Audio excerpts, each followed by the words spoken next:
friends, my name's Tammy and this is my booktube channel, Believe in Yourself. And today I have for you my weekly reads and wrap up. And I believe I have 5 books to talk to you about. I didn't read all of these this week, but I did finish all of these this week. So the first one that I'm going to talk to you about is called Hanging by a Thread, and this is by Monica Ferris. And this is in the Needlecraft Mystery Series. It's a cozy mystery. And I have read this whole series before, but I'm rereading this series and just reading them here and there. You may hear some noises in the kitchen there.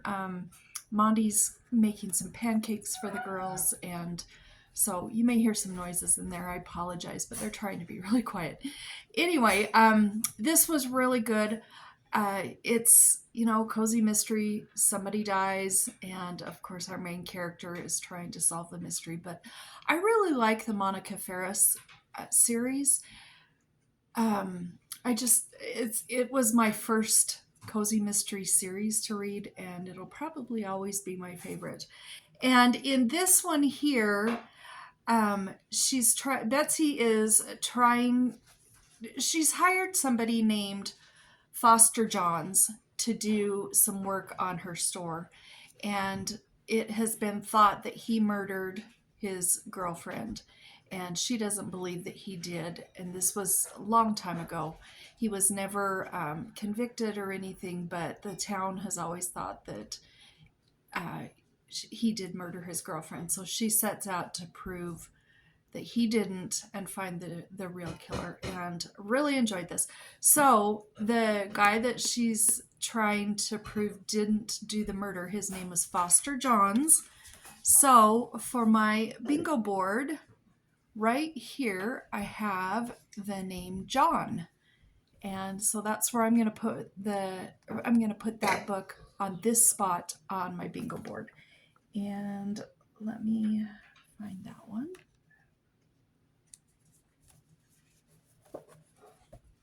So there we go. Still no bingo, but we're getting lots of spaces filled up. Then I have Summer of a Thousand Pies. This is by Margaret Dilloway. This was a book that I featured in my speed dating my books video. I can link that below if you'd like to watch that.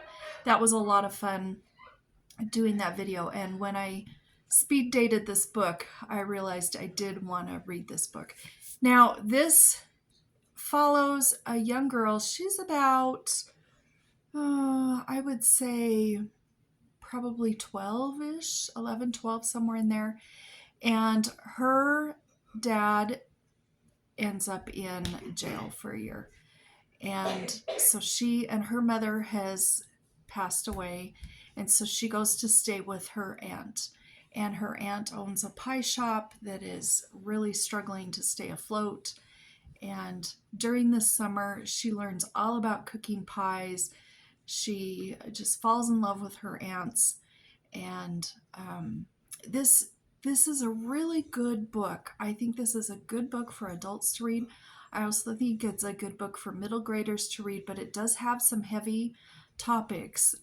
It talks about the feelings that she's going through with her dad in jail, and her feelings of abandonment. She has been homeless most of her life. Her and her dad have lived in cars or somewhere else, and so there's times where she sneaks food from her aunt's house, like canned goods and stuff, and puts them in a laundry basket and hides them, because she's got that fear that she's going to be abandoned and she's going to be kicked out or whatever. And so she wants to have some food because she never has food with her dad.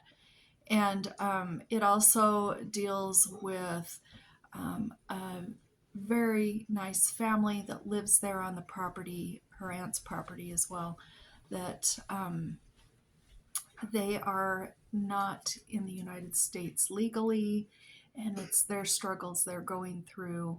And so it's got some heavier topics for a middle grader, but I think they're important ones. I think this is definitely meant for an older middle grade child, but this was really, really good. Highly recommended. And if you see on here, we've got some strawberries, we've got different kinds of pies here. So on my bingo board, Summer of 1,000 Pies, I'm going to put here on that square that says strawberry. And that's what the bingo board's looking like. Oops.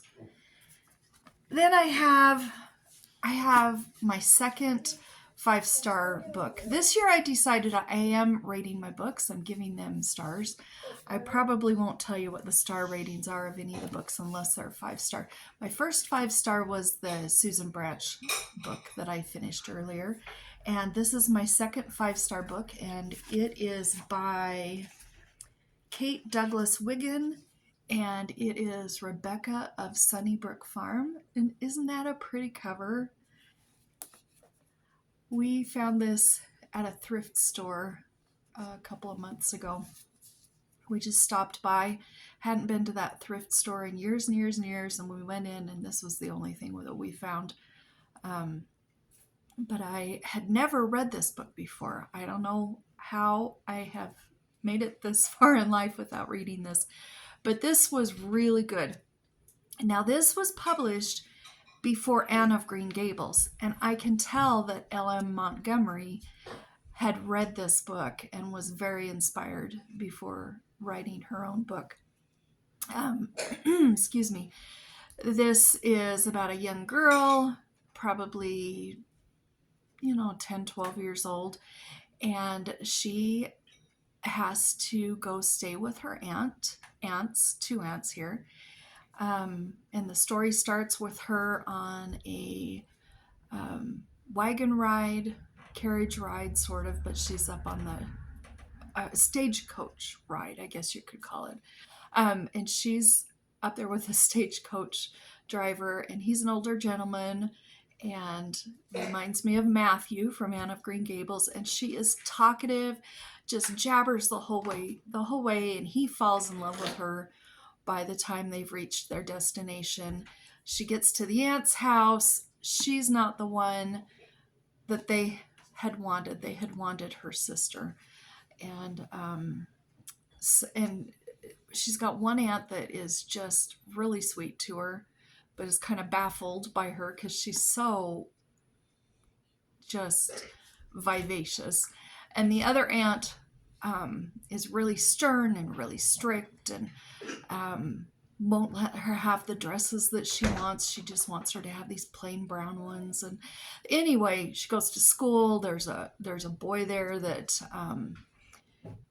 she's really mad at because they both get in trouble because he's copying what she's doing. And anyway, so the whole way through this, and then the town falls in love with her. The aunts fall in love with her by the end of the book. And she wants to be a good girl. She really does. But she just has this knack for getting into trouble. And she loves to talk in flowery language and loves to write poetry and is very imaginative. I think that's the word. Anyway, so I could tell that Anne of Green Gables was definitely inspired by this book. If you liked Anne of Green Gables, I highly recommend you read this book because this book is wonderful. And I did give it 5 stars.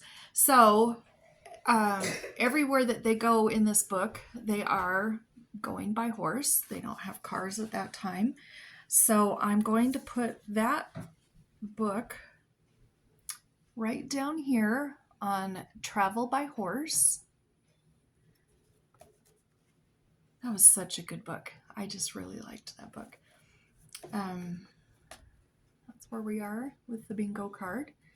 I have 2 more books to talk about. This one here I borrowed from my mom. It's by Drummond, the Pioneer Woman, and it's called Frontier Follies, Adventures in Marriage and Motherhood in the Middle of Nowhere. And this book was hilarious. This is just a whole bunch of stories of Ree and her husband and her with her children and family stories. And this I was able to get through really, really quickly. It reads really fast. It's a page turning book and it's funny. I really enjoyed reading this book. And where I'm going to put that one, I learned a lot of things about ranch life that I had not known about, and some things that really made me laugh. But yeah, I'm putting it on Made Me Smarter because I did learn quite a few things about ranch life with that book. But oh, that was a funny book. If you can get a hold of that, I recommend it. So I have my first bingo, this one going down here with that book. And then I read one other book. Actually, I listened to this one, and I don't have it because I don't own it, but I listened to it on Libby. I've pulled it up on my husband's phone. I'm hoping you can see it. It's called Sniffing Out Murder by Kallie E. Benjamin, and this is a cozy mystery. Whoa, well, that's not what we want. And I love this book. I thought this book was really funny. It's just another cozy mystery. If you like cozy mysteries, I think that you would like this book. I know I sure did. There is a book 2 that's going to be coming out soon, and I'm definitely going to be reading that. So with this one, her pet, the main character's pet, you know, the main characters in cozy mysteries always have a pet, and her pet is this bloodhound. And so I am putting Sniffing Out Murder right up here in this corner for bloodhound. And let me put that on there. So my bingo board is filling up quite nicely. I still have this coming week. Today's Sunday, so anything today through Friday will still count for this bingo board, and then I will be starting a new bingo board next weekend. So next weekend when I film my video, I'll show you how this bingo board finished off. So until then, I hope you've had some great things to read this week, and I hope you're having a great day. We'll talk to you later. Bye-bye.